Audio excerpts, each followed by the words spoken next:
ಏಲಕ್ಕಿನಾಡು ಹಾವೇರಿಯಲ್ಲಿ ಬೃಹತ್ ಕಾಂಗ್ರೆಸ್ ಸಮಾವೇಶ ನೆರವೇರಲಿದೆ.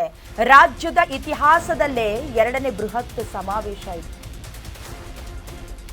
ಹಾವೇರಿಯಲ್ಲಿ ಬೃಹತ್ ಕಾಂಗ್ರೆಸ್ ಸಮಾವೇಶ ನಡೆಯುತ್ತೆ. ರಾಜ್ಯದ ಇತಿಹಾಸದಲ್ಲಿ ಎರಡನೇ ಬೃಹತ್ ಸಮಾವೇಶ ಇದೆ. ಫೆಬ್ರವರಿ 14ಕ್ಕೆ ನಡೆಯುವ ಸಮಾವೇಶದಲ್ಲಿ ಗಣ್ಯರು ಭಾಗಿಯಾಗ್ತಾರೆ.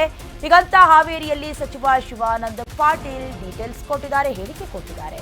ಕೃಷ್ಣ ಬೈರೇಗೌಡರ ನೇತೃತ್ವದಲ್ಲಿ ಬೃಹತ್ ಸಮಾವೇಶ ನಡೆಯುತ್ತೆ.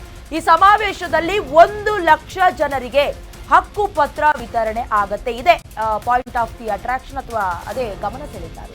ಸಮಾವೇಶದಲ್ಲಿ ಎಐಸಿಸಿ ಅಧ್ಯಕ್ಷ ಮಲ್ಲಿಕಾರ್ಜುನ ಖರ್ಗೆ ಸೇರಿದಂತೆ CM Siddaramaiah, DCM DK Shivakumar, ಸಚಿವರು, ಶಾಸಕರು, ಡಿಸಿಗಳು ಭಾಗಿಯಾಗ್ತಾರೆ.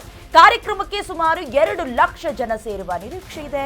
ಸಮಾವೇಶಕ್ಕೆ ಯಾರ್ಯಾರು ಬರ್ತಾರೋ ಅವರಿಗೆ ಪಾರ್ಕಿಂಗ್ ವ್ಯವಸ್ಥೆ, ಊಟದ ವ್ಯವಸ್ಥೆ ಎಲ್ಲವನ್ನ ಕಲ್ಪಿಸಲಾಗತ್ತೆ. ಬೃಹತ್ ಸಮಾವೇಶಕ್ಕೆ ಈಗಾಗಲೇ ಸಕಲ ಸಿದ್ಧತೆಯನ್ನ ಕೂಡ ನಡೆಸಲಾಗ್ತಾ ಇದೆ. ಈಗಾಗಲೇ ಹಾವೇರಿಯಲ್ಲಿ ಬೃಹತ್ ಸಮಾವೇಶವನ್ನ ಆಯ್ಕೆ ಮಾಡ್ಕೊಳ್ಳೋದಕ್ಕೆ ಅಥವಾ ಅದನ್ನ ಮಾಡೋದಕ್ಕೆ ಸಿದ್ಧತೆ ನಡೀತಾ ಇದೆ. ನಿಮಗೆ ಗೊತ್ತಿರೋ ಹಾಗೆ ರಾಜ್ಯ ಸರ್ಕಾರ 1,000 ದಿನಗಳನ್ನ ಪೂರ್ಣಗೊಳಿಸುವ ಹಿನ್ನೆಲೆಯಲ್ಲಿ ಹಾವೇರಿಯಲ್ಲಿ 14ನೇ ತಾರೀಕು ಬೃಹತ್ ಸಾಧನಾ ಸಮಾವೇಶ ಆಯೋಜನೆ ಮಾಡೋದಕ್ಕೆ ಸರ್ಕಾರ ನಿರ್ಧಾರ ಮಾಡಿದೆ. ಅವತ್ತು ಹಕ್ಕುಪತ್ರ ಸೇರಿದಂತೆ ಹಲವು ಸವಲತ್ತುಗಳನ್ನು ವಿತರಣೆ ಮಾಡಲಾಗತ್ತೆ ಅನ್ನೋದಾಗಿ ಜಿಲ್ಲಾ ಉಸ್ತುವಾರಿ ಸಚಿವ ಶಿವಾನಂದ ಪಾಟೀಲ್ ಅವರು ಕೂಡ ಹೇಳಿದ್ದಾರೆ. ಸಮಾವೇಶ ಆಯೋಜನೆಯನ್ನ ಮಾಡಿರುವ ಅಜ್ಜನಗುಡಿ ಪ್ರದೇಶದ ಸ್ಥಳಕ್ಕೆ ಈಗಾಗಲೇ ಪರಿಶೀಲನೆ ಕೂಡ ನಡೆದಿದೆ. ಎಲ್ಲವೂ ಸರಿಯಾಗಿದೆಯಾ, ಯಾರ್ಯಾರು ಬರ್ತಾರೆ ಅವರಿಗೆ ಪಾರ್ಕಿಂಗ್ ವ್ಯವಸ್ಥೆಯಿಂದ ಹಿಡಿದು ಊಟದ ವ್ಯವಸ್ಥೆ, ಯಾಕಂದ್ರೆ 2 ಲಕ್ಷಕ್ಕೂ ಅಧಿಕ ಜನ ಸೇರ್ತಾರೆ ಅನ್ನುವಂಥ ನಿರೀಕ್ಷೆ ಇರೋದ್ರಿಂದ ಹಾಗೆ ಕೆಲವೊಂದಷ್ಟು ಸಿದ್ಧತೆಗಳನ್ನು ಪೊಲೀಸರನ್ನ ಕೂಡ ಆಯೋಜನೆ ಮಾಡಲಾಗಿದೆ. ವಿಧಾನಸಭಾ ಚುನಾವಣೆಯಲ್ಲಿ ರಾಜ್ಯದ ಜನರು ಕೊಟ್ಟ ಮಾತಿನಂತೆ ಕಾಂಗ್ರೆಸ್ ಅಧಿಕಾರಕ್ಕೆ ಬರ್ತಾ ಇದ್ದಂತೆ ಈಗಾಗಲೇ ಗ್ಯಾರಂಟಿಗಳನ್ನ ಈಡೇರಿಕೆ ಮಾಡಿದೆ ಅನ್ನೋದಾಗಿ, ಜೊತೆಗೆ ಎಐಸಿಸಿ ಅಧ್ಯಕ್ಷ Mallikarjuna Kharge, CM Siddaramaiah, DCM DK Shivakumar, ಜಿಲ್ಲಾಧಿಕಾರಿಗಳು, ಸಚಿವರು, ಶಾಸಕರೆಲ್ಲರೂ ಕೂಡ ಈ ಕಾರ್ಯಕ್ರಮಕ್ಕೆ ಬರ್ತಾರೆ. ಸಂಬಂಧಪಟ್ಟಂತೆ ಶಿವಾನಂದ ಪಾಟೀಲ್ರು ಡೀಟೇಲ್ಸ್ ಕೊಟ್ಟಿದ್ದಾರೆ, ಹೇಳಿಕೆ ಕೊಟ್ಟಿದ್ದಾರೆ. ನೋಡ್ಕೊಂಡು ಬನ್ನಿ.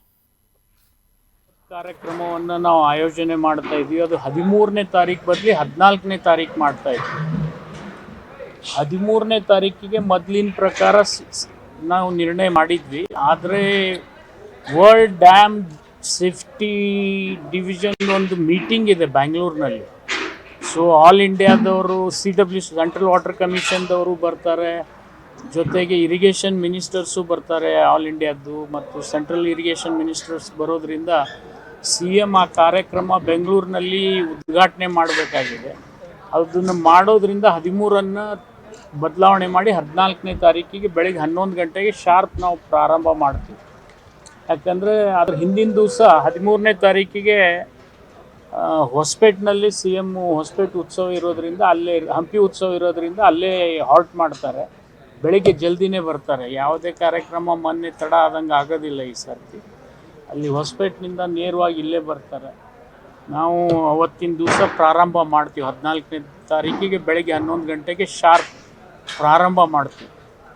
ಸೊ ಪ್ರಥಮ ಹಂತದಲ್ಲಿ ಬೈರೇಗೌಡರು, ಉಳಿದೆಲ್ಲ ಮಂತ್ರಿಗಳು ಇಲ್ಲಿ ಇರ್ತೀವಿ.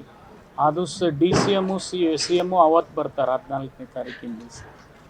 ಸೊ ಪೂರ್ವ ತಯಾರಿ ಅಂತರೂ ಆಲ್ಮೋಸ್ಟ್ ಜಿಲ್ಲಾ ಅಧಿಕಾರಿಗಳು, ಜಿಲ್ಲಾ ಪೊಲೀಸ್ ವರಿಷ್ಠಾಧಿಕಾರಿಗಳು, CEO ಮೇಡಮ್ ಅವರು, ಎಲ್ಲ ಜಿಲ್ಲೆ ಎಲ್ಲ ಅಧಿಕಾರಿ ಮಿತ್ರರು ಆಲ್ಮೋಸ್ಟ್ ಮಾಡಿದ್ದಾರೆ. ನಮ್ಮ ನಿರೀಕ್ಷೆ ಇದೆ 2 ಲಕ್ಷ ಜನ ಸೇರ್ಬೋದು ಅಂಥೇಳಿ. ಕನಿಷ್ಠ ಒಂದು 2 ಲಕ್ಷ ಜನ ಸೇರ್ತಾರೆ ಅನ್ನುವಂಥ ನಿರೀಕ್ಷೆ ಇದೆ.